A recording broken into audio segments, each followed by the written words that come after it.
কলম করে নাও রে বান্দা, দুনিয়ার সমস্ত পানিকে যদি রং করো আর দুনিয়ার সমস্ত গাছকে কেটে কেটে কেটে যদি তুমি কলম করে রে বান্দা, আর তারপর যদি আমার নিয়ামত লিখতে শেষ করো, আল্লাহ বলেন বান্দা রে, লিখতে লিখতে লিখতে লিখতে দুনিয়ার সমস্ত রং শেষ হয়ে যাবে, দুনিয়ার সমস্ত পানি শেষ হয়ে যাবে। আর এই যে দুনিয়ার যত গাছ আছে, লকড়ি কেটে কেটে কলম করে করে করে করে লেখে লেখে সমস্ত গাছ শেষ হয়ে যাবে। আল্লাহ বলেন বান্দারে, লা তুহসুহা, এতগুলা গণনার পর তোমরা আমার নিয়ামত লেখে শেষ করতে পারবে না। নারে তাকবীর! এত আল্লাহ নিয়ামত দান করেছেন। বলবেন হাজি মাওলানা, এত এত যে আল্লাহ নিয়ামত দান করেছে, তো কই চোখে চোখে দেখতে পাচ্ছি? কিচ্ছু তো আমি দেখতে পাই না চোখে চোখে। আল্লাহ তাআলা এত যে নিয়ামত দান করেছেন, একটা আমার কাছে বই আছে, বাংলা কিতাব, গল্পর মাধ্যমে জ্ঞান। মানুষ যদি গল্প করে তো জ্ঞান বাড়বে। আমাদের মতন নাই যে চায়ের দোকানে বসে গেলাম, ওর হজ কি আল্লাহ কবুল করবে, ঘোড়ার ডিম হজ কবুল করবে, লোককে ঠেকে ঠেকে যা হজ করেছে, ওইটা মুলবি রে, ও দাড়ি থেকে খালি মুলবি হয়ে গেলে হয়ে যাবে নাকি? এই নমাজি, হ্যাঁ ওর নমাজি তো কবুল হবে না। এই যে এরকম গল্প না যে এক অপরে শুধু গিবত আর চগলখড়ি করবো, এরকম গল্প নয়। গল্পতে লেখছে বুঝানোর জন্য, হাদিসের কথা নেই, বুঝার জন্য। একটা দিনদার নেককার যুবক ছেলে, একবার 18-20 বছরকার যুবক ছেলে, জীবনে গুনাহ কি জানে না, শুধু একমাত্র আল্লাহর ইবাদত বান্দিগিতে দিন কাটায়। একদিনকার ঘটনা, একটা লোক মানে মালাকুল মউত তার কাছে এসেছে। আসার পর তখন বলছেন, ও চিনে না জানে না যেটা মালাকুল মউত, মানুষের রূপে এসেছে তার কাছে। আসার পর বলছে, আরে যুবক, তুমি আল্লাহর ইবাদত বান্দেগি করছো, একটা তোমাকে খুশখবরি দিয়ে যায়। বলছে কি? বলছে যখন তুমি মরবে, মরার কিছুদিন আগে তোমার কাছে একটা চিঠি আসবে। ওই চিঠিটা যখন তুমি পেয়ে যাবে, তখন মনে করিও আর বেশি দিন আমি দুনিয়াতে বাঁচবো না, মরে যাব। ছেলেটার মনে মনে কি হলো, যাহারে এখন তো আমি জুয়ান হয়ে আছি, মরার আগে যখন চিঠি আসবি করবে, তো এখন এত ইবাদত বান্দিগি করার দরকারটা কি? দুনিয়ার আয়েশ মজ নিয়ে নিয়ে একটু মজাটা লুটেলি, মরার আগে চিঠি আসবে তখন তোবা ইস্তেগফার আল্লাহ বিল্লাহ করে আল্লাহর কাছে গুনাহ কান্দা কাটা করে মাফ করে নেব। দুনিয়ার যত গুনাহ সব করতে লাগলো, মদ পান করতে লাগলো, বিড়ি সিগারেট তাম্বাকু বেনামাজি জেনা ব্যভিচার, দুনিয়ার যত পাপ সব করতে লাগলো। এই করে করে বন্ধুরে 20 বছর থেকে 25 বছর হয়ে গেল, 30 বছর হয়ে গেল, 40 বছর হয়ে গেল, 50 বছর হয়ে গেল, 60 বছর হয়ে গেল, বয়স কাটতে যায়। এমন টাইমে এমন সময়তে পৌঁছিল, ওরে সুবহানাল্লাহ, রাস্তাতে চলার মতন কিন্তু আর ক্ষমতা রাখে না, এমন বয়স দুর্বল কমজোর হয়ে গেল, 80-90 বছর হয়ে গেল। আর দুনিয়ার মজা নিতে ভালো লাগে না, দুনিয়ার স্বাদ নিতে ভালো লাগে না। এবার লোকটা মনে মনে বলছেন, আল্লাহ, ওই লোকটা তো বলেছি মরার আগে চিঠি আসবে, আল্লাহ আমি হয়তো দুনিয়া থেকে কখন চলে যাব, আর আমি বেশি দিন দুনিয়াতে বাঁচবো না, কখন লোকটা আমার কাছে চিঠি নিয়ে আসবে, কখন আমার কাছে চিঠি আসবে। আর দুনিয়ার রং তামাশা আমাকে ভালো লাগে না, দুনিয়ার মায়া মোহাব্বত ভালো লাগে না। আল্লাহ কখন আমার কাছে চিঠি আসবে, আর সেই চিঠি পাওয়ার পর আমি জানতে পারবো আমার মতের টাইম হয়ে গেছে, মরার সময় হয়েছে, এখন আমি আল্লাহর দরবারে তওবা ইস্তেগফার করে দুনিয়া থেকে চলে যাব। বন্ধুরে আমার, ঠিক লোকটার বয়স 80-90 বছরকার, তখন হঠাৎ করে লোকটা আবার তার সামনে হাজির। এবার আসার পর বলছেন, আল্লাহর বান্দারে, তোমার এখন জানখানা কবজ করে নিয়ে চলে যাব, তোমার জান কবজ করতে এসেছি। এবার বুড়া মানুষটা বলছে, এই আল্লাহর বান্দা, তুমি তো ওয়াদা করেছিলে আমার সাথে যে মরার আগে তোমার কাছে একটা চিঠি আসবে, কই আমার কাছে চিঠি তুমি দিয়েছো? চিঠি না দিয়ে তুমি আমাকে ফাঁকিবাজি দিয়ে এখন তুমি আমার জানটাকে কবজ করতে এসেছো মানে? এবার তখন মালাকুল মউত বলছেন, ও আল্লাহর বান্দারি, তোমার কাছে তো চিঠি এসেছে। বলছে না, আমার কাছে চিঠি আসেনি। বলছে চিঠি এসেছে রে আল্লাহর বান্দা, চিঠি এসেছে আমি দেখতে পাচ্ছি, কিন্তু তুমি ওই আল্লাহর দেওয়া চিঠি তুমি একদিনও খুলে দেখোনি। আল্লাহর দেওয়া চিঠির পরে তুমি গৌর করনি, তুমি আল্লাহর দেওয়া চিঠিতে তুমি একদিনও চিন্তা ভাবনা করনি। বলছে কই আমার কাছে চিঠি আসেনি। এইবারে মালাকুল মউত বলছেন আল্লাহর বান্দারে, যখন আমি তোমার কাছে এসেছিলাম তখন তোমার বয়স কত ছিল? বলছে মোটামুটি 20 বছর। বলছে তোমার মাথার চুলগুলা কেমন ছিল? বলছে কালো চকচক করছিল। তোমার দাঁত গালা কেমন ছিল? একবারে মজবুত হয়েছিল। তোমার এই চেহারাটা দাড়ি গালা কেমন ছিল? বলে কালো হয়েছিল। তোমার শরীর শক্তিটা কত ছিল? একবারে খুব ভালো ছিল। তোমার মাঞ্জাটা কি গুজা হয়েছিল? বলছেন না। বলছে তুমি দৌড়িয়ে 1-2 কিলোমিটার দৌড়াইতে পারতে না যে পারতাম। এইবারে মালাকুল মউত বললেন, রে আল্লাহর বান্দা, যখন আমি তোমাকে এসে এই মেসেজ দিয়েছিলাম যে তোমার কাছে মরার আগে চিঠি আসবে রে, এখন চিঠি আসার কথা, কয়েকখানটা চিঠি তোমার কাছে এসেছে। আসার পর তুমি একদিনও চিন্তা ভাবনা করনি, গৌর করনি। আজকে তুমি মিথ্যা করে বলছো আমার কাছে চিঠি আসেনি। বলছে কেমন করে? বলছে আল্লাহর বান্দা রে, আমি যখন তোমাকে এসে খবরটা দিই তখন তোমার মাথার চুল ছিল কালো, এখন দেখো একবারে ফর্সা সাদা হয়ে গেছে, একটা চুল আর তোমার কালো হয়ে নাই। ইয়ার মানে বোঝা গেল আল্লাহ রাব্বুল আমিন তোমাকে যে নিয়ামত দান করেছিলেন কালো, এটাকে এখন পাল্টে আল্লাহ সাদা করে দিয়েছেন। এটা হলো আল্লাহর তরফ থেকে একটা চিঠি। এই যে তোমার কাছে দাঁত ছিল, তুমি যেমন ইচ্ছা তুমি তেমন করে খেয়েছো। ওরে সুবহানাল্লাহ, তুমি কত কড়া কড়া জিনিস খেয়েছো, হাড্ডিকে চাবিয়ে চাবিয়ে খেয়েছো, কত আম পেয়ারাকে তুমি চাবিয়ে চাবিয়ে খেয়েছো, কিন্তু আল্লাহর বান্দারে এখন তুমি সামান্য মুড়ি কালো খেতে পারো না। ইয়ার মানে তোমার মুখে একটাও দাঁত নাই, সমস্ত দাঁত ঝরে গেছে। এটা হলো আল্লাহ রাব্বুল আলামিনের পক্ষ থেকে একটা চিঠি। এই যে আল্লাহ তাবারাক ওয়া তাআলা তোমাকে খুব সুন্দর শরীর স্বাস্থ্য দান করেছিলেন, তুমি একবারে হাট্টা গাট্টা যুবক ছিলে, এখন দেখো তোমার বয়স 80-90 বছর হয়েছে, রাস্তা দিয়ে হাঁটছো, দি ছত্তর থরথর করে কাঁপছি, হাঁটার মন হয় না, মাঞ্জা টেড়া হয়ে গেছে। এর মানে এই তোমার আল্লাহ রাব্বুল আলামিনের পক্ষ থেকে একটা চিঠি এসেছে। এত চিঠি আসার পর তুমি বলছো আমার আল্লাহ রাব্বুল আলামিনের পক্ষ থেকে একটা চিঠি আসেনি, এটা মানা হবে না রে, হবে না, হবে না। বন্ধুরে, ওই বইয়ে লেখছে ওই পাপের হালাতে, ওই গুনার হালাতে তার জান কবজ করে নিয়ে যাওয়া হলো। কত লোক এখানে আছে, মরবো এখানে নাকি রে? এখানে তো মরবো না, দুনিয়াতে এখানে বাঁচবো, কিন্তু মতের কি কোনো ঠিকানা আছে ভাই? কেউ গ্যারান্টি হইতে পারবেন, গ্যারান্টি নিতে পারবেন যে আমি এতদিন দুনিয়াতে বাঁচবো? পারবো জি ভাই? কেউ পারবো না। আজকে আছি কাল কোনায় থাকতে পারি, আজকে আছি এক মিনিট পরে নাও থাকতে পারি। এই জন্য আল্লাহ তাবারাক ওয়া তাআলার বলার উদ্দেশ্য ঘটনাটা যে আল্লাহ তাআলা যে মাথাতে চুল দিয়েছেন একটা নিয়ামত, নিয়ামত নয়? যার মাথা থেকে চুল উড়ে গেছে দেখেন, তাকে জিজ্ঞাসা করে দেখেন, কোন ছেলে পেলে যদি মাথা থেকে যদি নাড়া করে লাই, কোন বড় মানুষ যদি মাথাটাকে বেল করে গরমের জন্য, ওকে মজাক করে লোক বলবে তুই কার ক্রিয়া কারাম করেছিস বে, কে তোর মেরেছে? ছেলে পেলাকে যদি করে তো মজা করে এরা চাচা চাকাইতো ভাই, মাথাটাকে নিয়ে টিপে টিপে দেখবে আর বলবে তোর বেলটা পেকেছে রে, দেখি একটু টিপে দেখি তোর বেলটা পেকেছে। এই দেখেন ভাই আমার, প্রত্যেক নিয়ামত সম্পর্কে আল্লাহ তাবারাক ওয়া তাআলা জিজ্ঞাসা করবেন, আল্লাহ ছেড়ে দিবেন না ভাই, আল্লাহ ছাড়বেন না। সুবহানাল্লাহ। ভাই আমার, এক বয়স্ক মানুষ 80 বছরকার বয়স, শরীর অসুস্থ, বেমার হয়ে গেছে, এমার্জেন্সি পেশেন্ট, হঠাৎ করে তাকে হসপিটালে নিয়ে চলে গেলেন। যেই শ্বাসের অসুবিধা, শ্বাস নিতে পারে না, এমার্জেন্সি পেশেন্ট, তাকে কোন হসপিটালে ভর্তি করে? আইসিইউতে ভর্তি করে না? করে না? আইসিইউ বুঝেন আপনারা? আইসিইউ বুঝেন না? বুঝেন না? এমার্জেন্সি পেশেন্ট ওখানে ভর্তি করে, শ্বাস নিতে পরে বললাম। ঠিক সন্ধ্যা 6টার সময় তাকে ঢুকাইলো, আবার সকাল 6টাতে তাকে বের করে দেওয়া হলো। লোকটা ভালো হয়ে গেছে, 80-90 বছরকার বয়স। ডাক্তার বাবু সকালবেলাতে বিল লিখছে, বাবজি আপনার বিল হইলো 15,000 টাকা, এই হসপিটালের চার্জ 15,000 টাকা আপনাকে লাগবে। যেমন 15,000 টাকার কথা শোনা, ওই বোড়ার চোখ দিয়ে ঝরঝর ঝরঝর ঝরঝর করে পানি ঝরতে শুরু হয়ে গেছে। তার চোখ দিয়ে ঝরঝর ঝরঝর করে পানি ঝরছে। ডাক্তার মনে মনে বলছেন এটা গরিব মানুষ মনে হয়, 15,000 টাকা মনে হয় বিল ভারী হয়ে গেছে, তার জন্য কান্দি। বলছে বাবা ধন, আপনি কান্দিয়েন না, কান্দিয়েন না, আমি 15,000 থেকে 5,000 মাইনাস করে দিলাম, 10,000 টাকাকে আপনি আমাকে দিয়ে দেন। তাও কাঁদছে, 5,000 টাকা ছেড়ে দেওয়া পরও তাও কাঁদছে।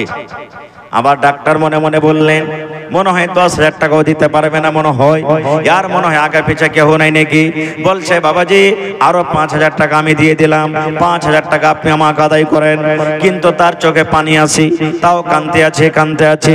এবারে ডাক্তার সাহেব বলছেন আরে আল্লাহর বান্দা, মনে হয় তুমি 5,000 টাকা দেওয়ারও ক্ষমতা রাখো না, যাও যাও যাও, তোমাকে ফ্রিতে আমি ট্রিটমেন্ট করে দিলাম, ফ্রিতে তোমার ইলাজ পানি করে দিলাম, তোমাকে টাকা লাগবে না, লাগবে না, লাগবে না, যাও যাও যাও, তুমি বাড়িতে চলে যাও। গোটা টাকা মাফ করা পরও তারও চোখ দিয়ে পানি ঝরছে, কাঁদছে। ডাক্তার সাহেব বলছেন যে বাবজি আমি কিছু বুঝতে পারি না। বলছে কি রে বাবা? বলছে 15,000 টাকা আপনার চার্জ হয়েছিল, আমি একবার 5,000 মাফ করলাম, তাও কানলেন, আরো 5,000 মাফ করলাম, কানলেন, গোটা টাকা মাফ করে দিলাম, এবারও কাঁদছেন, কারণটা কি? এখন তো আপনাকে খুশি হওয়া দরকার। এইবারে ওই বুড়া লোকটা বলছেন ডাক্তার বাবু আমি 15,000-এর জন্য আমি কান্দি না। বলছে তবে কেন কান্দেন? বলছে ডাক্তার বাবু আল্লাহ রাব্বুল আলামিন আমাকে বাড়ি দিয়েছেন, গাড়ি দিয়েছেন, জমি জায়গা টাকা পয়সা সব দিয়েছেন, আল্লাহ আমাকে কোনো জিনিস থেকে আল্লাহ মাহরুম করেনি। ডাক্তার বাবু আমি 15,000 টাকা আপনাকে দিতে পারবো, আজকে 15,000 কেন লাখ টাকা হতে গেল আমি আপনাকে দিতে পারবো, আল্লাহ আমাকে ক্ষমতা দিয়েছেন। কিন্তু ডাক্তার বাবু এই জন্য আমি কান্দি, আল্লাহ রাব্বুল আলামিন যদি আমাকে কিয়ামতের দিন জিজ্ঞাসা করেন আরে আল্লাহ আমার বান্দা তোমার নামাজের হিসাবটা রেখে দাও, তুমি নামাজ পড়েছো কেন আমি আল্লাহ এটা দেখতে যাব না, রোজার হিসাবটা তুমি ছেড়ে দাও, তুমি রোজা রেখেছো কেন আমি আল্লাহ সেটা দেখতে যাব না, তুমি হজ করেছো কেন এটা আমি দেখতে যাব না, তুমি দান করেছো কি করনি এটা আমি দেখতে যাব না, মদ পান করেছো কি করনি এটা আমি দেখতে যাব না। আল্লাহ বলেন বান্দারে তুমি ডাক্তারের হসপিটালে 12 ঘন্টাতে যদি তোমার চার্জে 15,000 টাকা হইতে পারে, তুমি অক্সিজেন নিতে পারছিলে না, ডাক্তার তোমার অক্সিজেনের ব্যবস্থা করে দিয়েছি, এই শ্বাস নেওয়া তোমার প্রয়োজন ছিল, এটা তুমি নেওয়ার জন্য যদি 15,000 টাকা 12 ঘন্টাতে দিতে পারে, আল্লাহ যদি বলে বান্দারে হাতের হিসাবটা রেখে দাও, চোখের হিসাবটা তুমি রেখে যাও, ব্রেনের হিসাবটা তুমি রেখে দাও, জিহ্বার হিসাবটা তুমি রেখে দাও, দাঁতের হিসাবটা তুমি রেখে দাও, পেটের হিসাবটা তুমি রেখে দাও, পায়ের হিসাবটা তুমি রেখে দাও, আল্লাহ যদি বলেন বান্দারে ওই 12 ঘন্টাতেই 15,000 টাকা তোমার বিল হয়েছিল শ্বাসের, ওই 15,000 টাকার এভারেজে এই গোটা 80-90 বছর যেদিন থেকে তুমি মায়ের পেট থেকে দুনিয়াতে এসেছো সেদিন থেকে নিয়ে আজকে 90 বছর হয়ে গেল, এই 90 বছর কার শুধু তোমার হিসাবটা দিয়ে দাও কিসের? এই যে তুমি আমার দেওয়া অক্সিজেন, আমার দেওয়া শ্বাস নিয়েছো, এই শ্বাসের মাত্র হিসাবটা দিয়ে দাও। ডাক্তার বলছেন, ওই লোকটা বলছেন ডাক্তার বাবু এই জন্য আমি কান্দি, আল্লাহর সামনে দুনিয়ার সমস্ত হিসাব বাদ দিয়ে আল্লাহ যদি মাত্র আমাকে শুধু হাসাসে হিসাবটা নাই, আমি কেমন করে আল্লাহর কাছে হিসাব দেব? দেওয়ার আমার ক্ষমতা নাই, এই জন্য আমি কাঁদছি। কোনোদিন চিন্তা ভাবনা করেছি ভাই আল্লাহর দেওয়া জমিনে চলছি, আল্লাহর দেওয়া দেহ নিয়ে ঘুরছি, আল্লাহর দেওয়া রুজি খাচ্ছি, আজকে তো দানা পানির কোনো অভাব নাই, আছে কি? আমার হাজী সাহেব বসে আছেন, আজ থেকে 15 বছর 20 বছর বয়সে দেখবেন যত বাপজিরা আছেন, এমনও দিন গেছে গোটা দিন পার হয়ে গেছে, একদিনও এমনও দিন গেছে যে গোটা দিনে একটা বিস্কিট পর্যন্ত খেতে পাইনি, দানা দূরের কথা। এরকম দিন গেছে না যায়নি? হানা বলেন ভাই গেছে না যায়নি? এখন একটা বাচ্চাতে যতটি নষ্ট করছে খাওয়া দূরের কথা, একটা বাচ্চাতে মুরগিতে যতটি দানা খেয়েছে একটা পরিবার মিলে তখন অতটি দানা খেতে পাইনি, এরকম দিন গেছে। বুখারী শরীফের হাদিস, আল্লাহ নবীর স্ত্রী মা আয়েশা রাদিয়াল্লাহু তাআলা আনহা একদিন নিজের বোনের বেটাকে বলছেন, বেটারে নবীর বাড়িতে রে বেটা, এক চাঁদ পশ্চিম দিকে দেখলাম বেটারে চাঁদ উঠেছে, চাঁদ ঘুরতে ঘুরতে ঘুরতে ঘুরতে 1 মাস কেটে গেল, আবার চাঁদ নতুন করে উঠে গেল। সেই চাঁদ ঘুরতে ঘুরতে ঘুরতে ওটাও চাঁদ হয়ে গেল। আবার তৃতীয় চাঁদ দেখলাম, মানে 3 চাঁদ 2 মাস 60 দিন। বলছে বেটারে, নবীর বাড়িতে নবীর বিবি হয়ে আমরা দিন কাটালছি, কিছু রান্না বান্না করবো বলে, ভাত তরকারি রান্নবো বলে, মাংস রান্নবো বলে, আমরা ঘাঁটি রান্নবো বলে, রুটি বানাবো বলে নবীর বাড়িতে 2 মাস কাটিয়ে দিয়েছি, কিন্তু রান্না বান্না করার জন্য আমাদের জন্য কিছু হয়নি। রান্না বান্না করার জন্য আমাদের চুলা চাক্কি চলেনি। কতদিন কতদিন চুলা জ্বলেনি ভাই? কতদিন? 2 মাস পর্যন্ত চুলা জ্বলেনি। এখন আমার ভাইয়েরা কাম কাজ করে এসেছে, 2 মাস দূরের কথা, 2 ঘন্টা যদি খালি লেট হয়ে যায়, 2 ঘন্টা দেরি হয়ে যায়, হাতে যদি হালবা লাঠি থাকলে একবারে শার্ট করে দেবে, হালির বেটি হালি, হ্যাঁ এরকম কাজ করে আসছে, হাড় ভাঙা কাজ করে আসছে, তুই টাইমের পরে খানাটা বানাতে পারিস না, বার থেকে তুই নখড়া মুখ ছেলে। এই দেখেন কত মা এমন আছে বাড়িতে তাই তরকারি নাই, হয়তো স্বামীটা কোনো কামে কাজে চলে গেছেন, হাগে ই মিনছে ই হতমা ই ভাড়ুয়া ই কখন আসবে রে, কখন আসবে, কখন তাই তরকারি কিনবে। এই দেখেন আল্লাহ নবীর স্ত্রী মা আয়েশা বলছেন, নবীর বাড়িতে আমরা 2 মাস ধরে আমরা চুলা জ্বলেনি, খুব কত কষ্ট করে নবীর বাড়িতে থেকেছে। সুবহানাল্লাহ। আহা, একটা জান্নাতি মেয়ে ছেলের ঘটনা শুনবেন আপনারা, শুনবেন? জান্নাতি মেয়ে ছেলের ঘটনা শুনবেন। আহা, আল্লাহর নবীর মেয়ে হলো 4 জন। কতটি? 4 জন। বড় বেটির নাম, আর মাঝো বেটি, আর 3 নম্বর বেটি। এই 3টা বেটি নবীর বেঁচে থাকা কালে মারা গেছেন। আর সব থেকে যেটা ছোট বেটি ফাতেমা রাদিয়াল্লাহু তাআলা আনহা, নবীর মৃত্যুর পর মারা গেছেন। সেই ফাতেমার কথা বলবো। এ আমার মায়েরা, খালারা, দাদিরা, নানিরা, একটা মহিলা গল্প, যে জান্নাতি বেটি ছেলে, নবী তাকে বলেছেন তুমি জান্নাতে যাবে। শুধু জান্নাতে নয়, যত বেটি ছেলেরা জান্নাতে যাবে সমস্ত জান্নাতি মহিলাদের সরদারনি হবে। নবী বলছেন আমার বেটি ফাতেমা রাদিয়াল্লাহু তাআলা আনহা। সেই ফাতেমা ঘটনা, আব্বার বাড়ি এসেছেন একটা গোলাম চাইতে, একটা গোলাম চাইতে এসেছেন। আজকে আমাদের বেটিরা আমাদের বাড়িতে, আব্বাজি একটা মুরগি দাও, আব্বাজি ছাগল দাও, আব্বাজি কাপড় দাও, আব্বাজি এই দাও, চাহে কি চাহে না? হানা বলেন, চাহে না? চাহে না? নবীর বেটি ফাতেমা আব্বার বাড়ি এসেছেন কি চাইতে?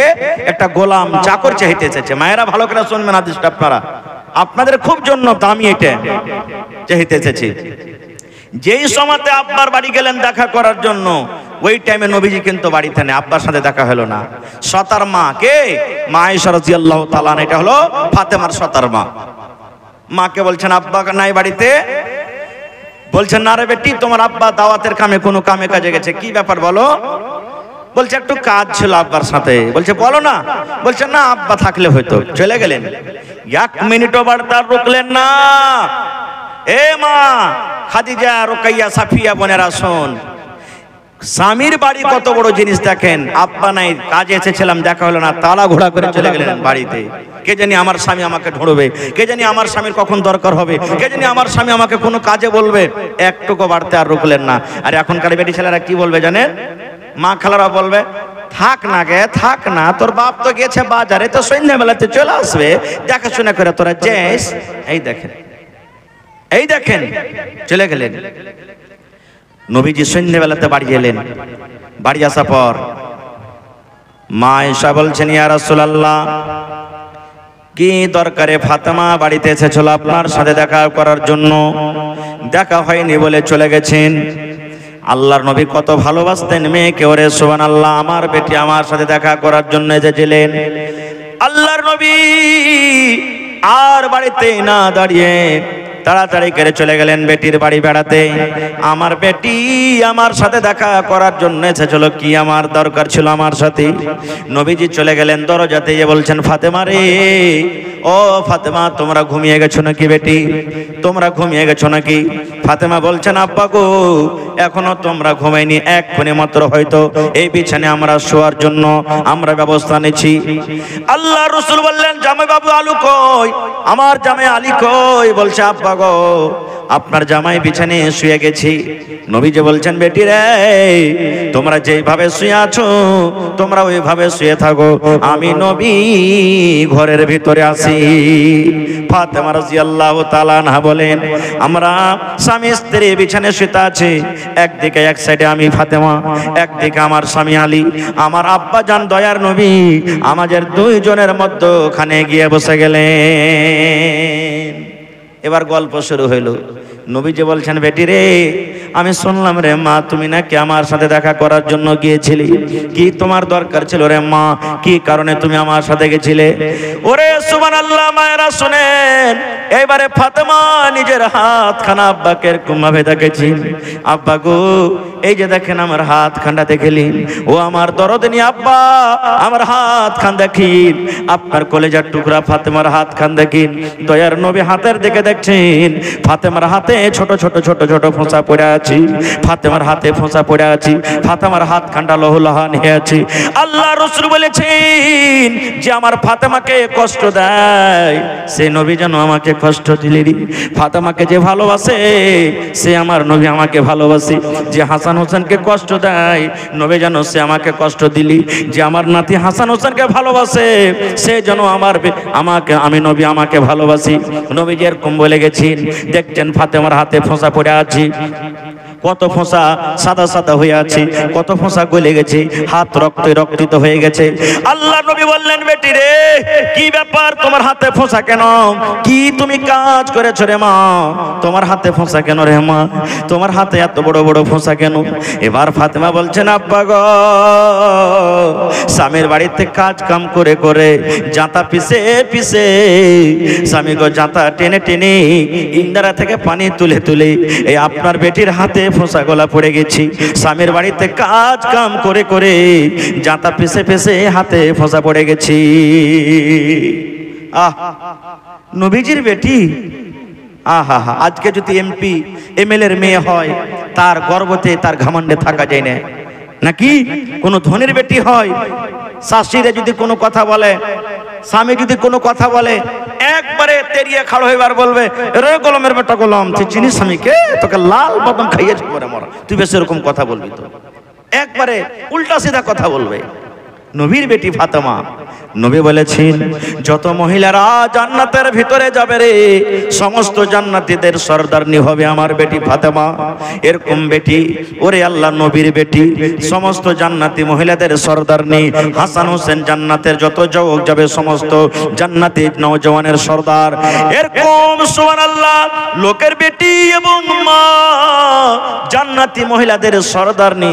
স্বামীর বাড়িতে কাম করে করে করে জাঁতা পিছে পিছে হাতে ফোঁসা করে গেছি, আমার নবী তারপরে কিন্তু একটু রাখলেন না, জামাকে একটাও কথা বললেন না, বাবুরে তুমি আমার বেটিকে এরকম করে কেন কাম করো, একটুকু নবীজি জামাইকে কোনো কথা বললেন না। কেন বললেন না? আমার নবী জানছেন যে একটা মহিলাকে নিজের স্বামীর বাড়িতে কাজ করতে হবে, নিজের স্বামীর বাড়ির দায়িত্ব তাকে নিমাইতে হবে, নিজের স্বামীর বাড়ির তাকে দেখাশোনা করতে হবে, এটা হলো তার কাজ। নবীর বেটি হইতে গেল, নবী কিন্তু বেটিকে বাড়াওয়া দিলেন না। আর আজকালকার যদি আমরা মানুষ খালি যদি বেটিরা ফোন করে দেয়, মাগে কি হয়েছে, ইয়ার ভাত খাইতে পারবো না, কেনে ইয়ার বার থেকে মা খালি আমাকে কাম করেছে, আর থাকতে পারবো না আমি। আচ্ছা বলছে ঠিক আছে, তুই কোন রকম আয়ে বেকার। বাড়িতে এসেছে, আসার পর তখন বলছে যে জামাইটাকে কোন রকম ডাক, জামাইটা এসেছে, এসে পর আবার হাত ভেঙে দিয়েছে, দেখো যে তোর বাপের বাড়ি থেকে 5টা মানুষ ডাক, তোর বাড়িতে আমার বেটি ভাত খেতে পারবে না, 2 লাখ টাকা বিয়েতে খরচা হয়েছে, 3 লাখ টাকা তোকে দিয়েছি, 5 লাখ টাকা দিতে তালাক করে তুই নিয়ে চলে যাও। এরকম হয়েছে না হয় না ভাই? জোরে বলেন হয়েছে না হয় না? আমাদের সমাজে তালাক হওয়ার কয়েকটা কারণ আছে। প্রথম কারণ যে ছেলেটা বুঝেন, আজকাল রে ভাই 12 বছর 13 বছর হয়েছে ছেলে ফেলে বিয়ে দিচ্ছে, বিয়ে দেয় না, বেটি ছেলেটাও কিনে ভালোভাবে সাবালিক হয়নি দিয়ে দিচ্ছে। কত বাড়িতে দেখা গেছে যে টাকার লোভে বিয়ে দিয়ে দিয়েছে, আর বিয়ে দেওয়া পর বেটা বহুকে এক জায়গা তার ঘুমাইতে দেবে না, আলাদা আলাদা লিয়ে শুয়ে থাকবে। হ্যাঁ রে সমাজ গেলি কোথায়? এরকমই যদি ছিল তো কি দরকার, কেন বিবাহ দিলেন? আল্লাহর রাসূল তো বলেছেন এই যুবকের দল, ইয়া মাশারা শাবাব মান ইসতাতা মিনকুমুল বাত ফালিয়াতাযাওয়াজ, যুবককে ডেকেছেন যে বিয়ে করার ক্ষমতা থাকলে বিয়ে করো। আজকাল তালাক হওয়ার কারণটা কি? বেটা ছেলেটা বিয়ে করছে, ও জানে না যে আমার স্ত্রীর প্রতি আমার কতটুকু হক। বেটি ছেলেটাও জানে না যে আমার স্বামীর ওপরে আমার কতটুকু হক। কত ভাইকে দেখবেন লাখে পুঁটা পড়ছে, ওর বিয়ে দিয়ে দিলে পুঁটা ফেলতেও জানে না যে কেমন করে পুঁটাটা ফেলতে হয়, বিয়ে দিয়ে দিলে। বেটি ছেলেটা পড়ালেখা চাকচিকন আছে, চলে গেল, কহেন এরকম বেটি ছেলে তার ভাত খেতে পারবে? ভাই ভাত খেতে পারবে? আরো একটা কথা বলি, এখানে আপনারা মনে দুঃখ করবেন না, কত ভাই আছে এমন সুবহানাল্লাহ, এই খাইনি খায়া খায়া রে ভাই, এই যেখানে দিয়ে দিয়ে দিয়ে দিয়ে মনে হয় সুবহানাল্লাহ ওই যে ব্যাঙ্গের যে খাল থাকে ওরকম মতন খাল করে দিয়েছে একবারে, খাইনি থিয়ে থিয়ে থিয়ে। গুটকা খেয়ে খেয়ে খেয়ে 1 কাঠা দূর থেকে তার মহকন আসবে, বিড়ি সিগারেট টানবে, একবারে 5 মিটার দূর থেকে তার মুখ থেকে সেন্ট আসবে। আপ বলেন এরকম স্ত্রীর পাঞ্জরে যখন আপনি ঘুমাইতে যাবেন, তা আপনার স্ত্রী আপনার পাঞ্জরে ঘুমাবে? ঘুমাবে রে ভাই? জীবনে তো ঘুমাবে না। খো এ সমস্ত জিনিস জানতে হবে।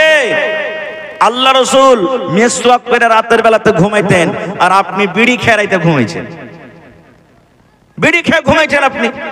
কত মা খালাকে দেখবো এরকম আছে, ও জ্বর দেয় মুখে দিয়ে দিলে দেশিতে গেল। হ্যাঁ নাই, ও মুখে জর্দা দিয়ে দিলে আর দেশিতে গেল। আপ কহেন ওর পুরুষটা যদি জর্দা না খায় তোর মনটা কেমন করবে ভাই? আপনারা বলেন তো, মনটা খারাপ হবে না? হবে না? হ্যাঁ, এই জন্য বেটা ছেলে হোক চাহে বেটি ছেলে হোক, বেটা ছেলে যেমন চাইছে আমার স্ত্রীটা একবারে হিরোইনের মতন থাকে, দেখা লাগবে একবারে উমুক হিরোইনের মতন যাতে দেখা লাগে, তো বেটি ছেলেটাও চাইছে যে আমার স্বামীটা যেন একবারে সালমান খানের মতন হয়ে থাকে, হ্যান্ডসাম হয়ে থাকে জানো। হ্যাঁ, এদিকে মুজ ভরা, এদিকে মুজ ভরা, হ্যাঁ, এদিকে মাথার চুল উস্কো খুস্কো হয়েছে, চিরুনি দেয় না, বগলের চুল বড় বড় হয়েছে, ঘাম ঘাম গুন্দাইছে, গোসল করে না, সেন্ট মাখে না, ওইগুলা পুরুষ পাঞ্জরে থেকে থাকবে? সবাইকে আপনাকে চাকচিকুন হয়ে থাকতে হবে। আল্লাহ রসুলের জামানাতে এক বাপ নিজের বেটির বিয়ে দিবে, বেটি বলছে আব্বা বিয়ে করবো না, খো আমার মন নাই বিয়ে করার। বাপ চলে গেলেন নবীর দরবারে, ইয়া রাসূলুল্লাহ আমার বেটি বলছে যে আমি বিয়ে করব না, একটু আপনি বলেন তো কারণটা কি? বলছে তোমার বেটিকে ডেকে আনো। চলে গেলেন পরের দিন ডেকে। আল্লাহ রাসূল বললেন যে আরে বাবা তোমার আব্বা নাকি তোমার বিয়ে দিবে, কি কারণ তুমি বিয়ে করবে না? খো সুবহানাল্লাহ। এ মায়েরা খালারা, এইবারে মেয়ে ছেলেটা বলছেন আল্লাহর নবী গো, বাপ আমার বিয়ে দেব গো নবীজি, আমি বিয়ে করতে রাজি হয়ে যাব, হয়তো আমার বিয়ে হয়ে যাবে, তার আগে একটা কথা আমি জানতে চাই। বলছেন কি? বলছেন আল্লাহর নবী গো, ধরেন আমার বিয়ে হয়ে গেল, আমি শ্বশুরের বাড়িতে চলে গেলাম, এবার আমি যার স্ত্রী হইলাম, যে আমার স্বামী হলো, আমার ওপরে গো নবী তার কতটুকু হক করেছি, আমার স্বামীর কথা আমাকে কতটুকু মেনে চলতে হবে আমি জানি না, একটু আমাকে বুঝিয়ে দেন। আমার যে স্বামী হবে ওই স্বামীটার কতখানি কথা আমাকে মেনে চলতে হবে। আল্লাহ রাসূল সাল্লাল্লাহু আলাইহি ওয়াসাল্লাম বললেন, ও মহিলার দলে তোমরা শুনে নাও, তোমার স্বামীর উপরে তোমার অতটুকু হক রয়েছে, তোমার স্বামীর তোমাকে অতটুকু কথা মেনে চলতে হবে। তোমার স্বামীর গায়ে যদি ফোঁট উঠে যায়, তোমার স্বামীর শরীরে যদি ফোঁট উঠে যায়, ঘা হয়ে যায়, ঘা পেকে গেছে, রক্ত বইছে, পুজ চইছে, বন বন বন বন বন বন করে মাছি বুঝছি, এরকম টাইমে এরকম অবস্থায় তোমার স্বামী যদি তোমাকে বলে ও হালেমার মা, ও জায়েদার মা, খালেদার মা, আব্দুল্লাহর মারি, এই আমার ঘাটা তুমি সাফ করে দাও, কি দিয়া সাফ করবে? তোমাকে তুলা দিয়া নয়, কাপড় দিয়া সাফ করতে হবে না, হাত দিয়া সাফ করতে হবে না, পানি দিয়া সাফ করতে হবে না, বিবি রে আল্লাহ রাব্বুল আলামিন এই যে তোমাকে জিহ্বা দিয়েছে, এই জিহ্বা দিয়ে চেটে চেটে চেটে তুমি সাফ করে দাও। দয়ার নবী বলেছেন ইনকার করতে পাবে না, পাবে না, পাবে না, তোমাকে জিহ্বা দিয়ে চেটে চেটে চেটে তোমাকে সাফ করতে হবে। নারে তাকবীর, জিহ্বাতে তোমাকে চেটে সাফ করতে হবে, এরকম হক। তাহলে বলবেন যে আমরা বেটা ছেলে তো আমরা কি গাছের গোটা? আপনার কে পুরো হক নাই? আপনাকেও দেখতে হবে, আপনার যখন মাথা ব্যথা হয়, আপনাকে জ্বর আসে, আপনার স্ত্রী কত আপনার জন্য খিদমত, আহা হা, আমার এই স্বামীটার কষ্ট হয়েছে কত রে, তেলখান্ডা গরম দিয়ে আপনার মাথাতে দিবে, আপনার গা হাত চেপে দিবে, আপনার জন্য কত রকম কত কষ্ট করবে। আপনারও স্ত্রী যখন পারা না পারা হবে, ও তো মানুষ, আপনাকে তার মাথাতে তেল দিতে হবে, চিরুনি করে দিতে হবে, গা হাতে তেল মাখিয়ে দিতে হবে, দরকার হইতে গেলে কাপড় সাফ করতে হবে, আর দরকার হইতে গেলে ভাত রান্নাও খেতে হবে। কইবেন মৌলভী সাহেব যা বলেছো বলেছো আর বলিও না, না তো সকালবেলা থেকে এরা নাই বাহানাতে ভাত রান্না করিয়ে নেবে। মেয়ে লোক কত বড় ছোট জিয়ার মানুষ নয় যে ভালো থাকতে স্বামীকে কাজ করিয়ে নেবে। বন্ধুরে, আপনার উপরে যতখানি হক আছে আর ওর উপরে আপনার ততখানি হক আছে। এই জন্য এটা বড় করিয়েন না যে আমি একটা বেটে ছেলে আমার বেশি হক, ও বেটে ছেলে তার কোনো হক নাই। এই জন্য স্ত্রী হলে একটা নিয়ামত, বেটি হলে একটা নিয়ামত, মা হলে একটা নিয়ামত, হাত হলে একটা নিয়ামত, পা হলে একটা নিয়ামত, চোখ হলে একটা নিয়ামত, চুল হলে একটা নিয়ামত। আল্লাহ তাবারক ওয়া তাআলা প্রত্যেক নিয়ামত সম্পর্কে কিয়ামতের দিন জিজ্ঞাসা করবেন, আল্লাহ ছেড়ে দিবেন না। একটা বুখারী শরীফের হাদিস আপনাদের সামনে বলছি, তারপর আমি লাইনটাকে ইনশাআল্লাহ কেটে দেব। আল্লাহর নবীর জামানাতে লাইলা ওয়া নাহার হাদিস এসেছে, দিনের বেলা কিংবা রাতের বেলা নবীজি বাড়ি থেকে বের হয়েছেন দুপুরের টাইমে, মোটামুটি ধরেন রোদ পড়ছে, আরবের জমিন। আমার হাজী সাহেব দেখে এসেছেন যে আরবের মাঠ, মদিনার মাঠ কত রোদের, হাঁটতে মনে হবে না, পা পুড়ে যাবে মনে হয়, এরকম মাটি। বাড়িতে কিছু নেই খেতে, আজ থেকে 20 বছর আগে খেতে পাচ্ছিলাম না, 14 বছর আগের ঘটনা বলেন, মানুষের কত কষ্ট হইতে পারে। নবীজি বাড়ি থেকে বের হয়ে গেলেন। কেন বের হলেন? যে আমি নবী, আমার মুখ চেহারা দেখে হয়তো কোনো লোক খেতে ডাকবে যে নবীর মুখ চোখ শুকিয়ে আছে, চলো একটু নবীকে খাবার দিয়ে দিই। এই নিয়ে বাড়ি থেকে বের হয়ে গেলেন। রাস্তাতে হযরত ওমর রাদিয়াল্লাহু তাআলা আনহু, হযরত আবু বকর রাদিয়াল্লাহু তাআলা আনহু দেখা হয়ে গেল। তারাও এই নিয়ে এবার হালছে যে তাদেরও বাড়িতে কিছু খাবার নাই, যে আমরাও যাব রাস্তাতে, আমাকে দেখে হয়তো কেউ নিয়ে যাবে। আহা, দেখেন কেমন সাহাবী, তার আমল কি। নবীর সাথে দেখা হয়ে গেল। নবীজি তারা দুজনকে জিজ্ঞাসা করছেন, আবু বকর, ওমর, এত রোদের বেলাতে কি কারণে তোমরা বাড়ি থেকে বের হয়েছো? বাবারি, কি কারণে তোমরা বাড়ি থেকে বের হয়েছো? এবার দুইজন সাহাবী বলছেন, আল্লাহর নবী গো, আমাদের বাড়িতে কিছু খাবার নাই গো নবীজি, পেটে জ্বালা লেগেছে, পেটে ক্ষুধা লেগেছে, এই জন্য আমরা বাড়ি থেকে বের হয়েছি। যে আমাদেরকে দেখে হয়তো কোনো সাহাবী আমাদেরকে বাড়িতে নিয়ে যাবে, কোনো বন্ধুরা ডেকে নিয়ে যাবে, দুটো পেটে খাবার দিবে, এই জন্য বাড়ি থেকে আমরা বের হয়েছি। এবারে তারা দুইজন নবীকে বলছেন, ইয়া রাসূলুল্লাহ, আপনি কেন বাড়ি থেকে বের হয়েছেন? এত দুপুরের টাইমে টহ টহ করে রোদ পড়েছে, আপনি কেন বের হয়েছেন? আল্লাহ রাসূল বলেন, আবু বকর, ওমর রে, যে কারণে তোমরা দুইজন বাড়ি থেকে বের হয়েছো রে বাবা, আমি দয়ার নবী ওই কারণে আমি বাড়ি থেকে বের হয়েছি, মানে আমারও বাড়িতে কোনো খাবার নাই। বলছে চলো তাহলে একই, আমরা তিনজন হয়ে গেলাম, দেখি কোনো কাউরের বাড়িতে গিয়ে হাঁটতে হাঁটতে একটা আনসারী সাহাবীর বাড়ি চলে গেলেন। বাড়িতে যাওয়ার পর দেখছে তো আর স্ত্রী বাড়িতে আছেন, ওর স্বামীটা বাড়িতে নেই। নবীজি ডাক দিলেন, বাড়িতে আছো? তার স্ত্রী বলছেন, না, আমার স্বামী বাড়িতে নেই, এই এক্ষুনি আসবাসবো হয়েছে, আপনারা ভিতরে চলে এসেন, বসেন। তিনজন, সব থেকে দুনিয়ার মধ্যে জমিনের উপরে আল্লাহ রাসূলের উম্মতের মধ্যে সব থেকে তিনজন পিয়ারা, আল্লাহর পিয়ারা হলেন নবী মুহাম্মদ সাল্লাল্লাহু আলাইহি সাল্লাম, সুবহানাল্লাহ। হযরত আবু বকর রাদিয়াল্লাহু তাআলা আনহু, হযরত ওমর রাদিয়াল্লাহু তাআলা আনহু, তিনও মেহমান এক বাড়িতে। তার মনটা বড় হবে না? হবে না? কত বড় মন হইতে পারে তার, বুঝতে দিলেন। ইতিমধ্যে ওর স্বামী মানে ওই আনসারী সাহাবী বাড়িতে চলে এসেছেন। তিনজন মেহমানকে দেখে এত খুশি হয়েছে, এত খুশি হয়েছে, এত খুশি হয়েছে যে কি যে মুখ দিয়ে বাহির করবে তা কিছু পাই না। এই জন্য তো আমার মাওলানা আশরাফুল হক রহমানী, হাফিজাহুল্লাহ, দুনিয়া থেকে চলে গেছেন, আল্লাহ যেন তার মাগফিরাত করেন, পড়ে আল্লাহুম্মা আমিন। যখন বুখারী শরীফের ওই হাদিসটা যখন আমরাকে পড়ান যে আল্লাহ তাআলা কিয়ামতের দিন জান্নাতের একা যখন জান্নাতে রেখে দিবে, জাহান্নামের একা যখন জাহান্নামে রেখে দিবে, আর রাখে দেওয়ার পর তখন জান যে আছে, জান রূহ খানটাকে নিয়ে আসা হবে, আর রূহ খানটাকে নিয়ে আসার পর জবাই করবেন, আগে জবাই করে দিয়ে তখন আল্লাহ এলান করবেন, রে জান্নাতীরা, এই যে দেখো তোমাদের জানকে কেটে দিলাম, তোমরা আর জীবনে কোনোদিন মরবে না, সারা জীবন জান্নাতে থাকো। আরে জাহান্নামীরা, তোমাদের জান খানটাকে জবাই করে দিলাম, তোমরা জীবনে আর মরবে না, সারা দিন জাহান্নামে পড়ো। কেন? তখন একটা উদাহরণ দিয়েছিলেন যে একটা ঘরামো বোঝেন তো, ঘরামো কাজ করছে, চালে কাজ করছে, ওর বেটা 1 লাখ টাকার লটারি ফেঁসে গেছে। ওই যুগেতে 1 লাখ টাকা লটারি কম ছিল না। ছেলেটা দৌড়াইতে দৌড়াইতে যে ওর বাপ বান্ধন দিয়েছে চালের উপরে, যে কইছে, আব্বাজি, আব্বা কাজ হয়ে গেছে। বলছে, কি রে বেটা? বলছে, 1 লাখ টাকার চেক পেয়েছি যে আব্বা, 1 লাখ টাকার লটারি ফেঁসে গেছে। ও খুশিতে ভাই বান্ধন ছেড়ে দিয়ে চালের পর থেকে পড়ে ধর পড়ে আলো, খুশিতে তো বলছেন আল্লাহ তাআলা প্রথমে জানকে কাটবেন, তারপর এলান করবেন যে তোমরা সারা জীবন মরবে না, তোমরা মরবে না। কারণ আগে যদি এলান করে তারপরে কাটে তো লোক বেহুশ হয়ে যাবে। এই জন্য ভাই আমার, সেই সাহাবী এত খুশি হয়েছেন তারা তিনজনকে দেখে, কি বলবেন সুবহানাল্লাহ। এবার সেই কিন্তু বুঝে নিলেন যে মুখ চোখ শুকিয়ে আছে, কিছু বুঝতে পারি না। বলছেন ইয়া রাসূলুল্লাহ একটুখানি আপনি দম ধরেন, আরাম করেন, আমি এক্ষুনি বাগান থেকে আসছি। দৌড়াতে দৌড়াতে দৌড়াতে চলে গেলেন। 3 রকম খাজুর পারলেন। কয় রকম? 3 রকম খাজুর পারলেন। এক রকম খাজুর একবারে পাক্কা খাজুর, এক রকম খাজুর একবারে কাঁচা খাজুর, এক রকম খাজুর অর্ধেক পাকা অর্ধেক খাজুর, মানে ডাক্কেরা খাজুর যাকে আমরা বলি। 3 রকম খাজুর নিয়েছি, আল্লাহর নবীর সামনে হাজির করে দিলেন। একটা বাড়িতে ছাগলের বকরির বাচ্চা ছিল, একটা ছিল, জবাই করে দিলেন। এবার নবী বলছেন সাহাবীরে 3 রকম খাজুর তুমি কেন এনেছো রে বাবা? তুমি তো এক রকম খাজুর আনতে পারতে। বলছেন আল্লাহর নবী গো, আমি জানি না যে আপনি কোন ধরনের খাজুর বেশি পছন্দ করেন। 3 রকমের খাজুর দিয়ে দিলাম। পাকা খাজুর ভালোবাসলে পাকা খাজুর খান, ডাক করে খাজুর ভালোবাসলে ডাক করে খাজুর খান, কাঁচা খাজুর ভালোবাসলে কাঁচা খাজুর খান, যেটা আপনার ইচ্ছা সেটা খান। আল্লাহ রাসূলকে আপনার সামনে দিয়ে দিলাম। বকরির একটা বাচ্চা ছিল, জবাই করে দিলেন।